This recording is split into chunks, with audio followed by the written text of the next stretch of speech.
Well, the Premier Ted Baillieu and his Deputy Peter Ryan have visited the Goulburn Valley and the Wangaratta area today to see the flood situation for themselves. Our reporter Danny Morgan was with the Premier.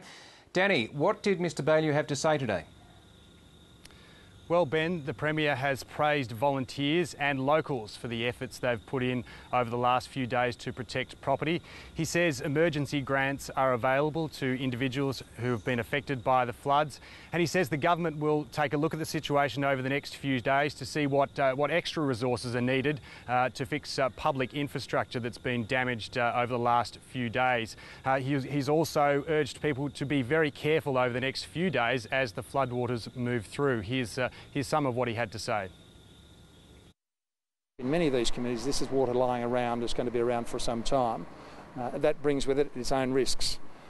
Brings with it risks of mosquitoes and health issues and contamination of whether it's contamination by sewage or contamination of other water supplies. There are risks that have to be managed at a local level.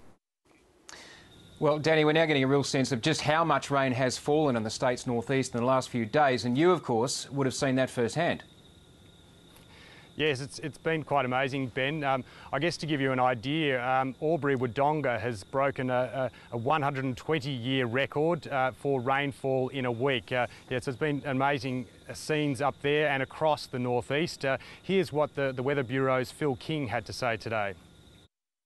Extraordinary rain overnight. We had 166 millimetres at Mount Buffalo, 136 at Corrion, 110 at Hunters Hill.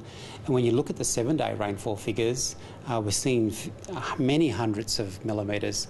Mount Buffalo has had 525 millimetres in a week. That beats all previous records.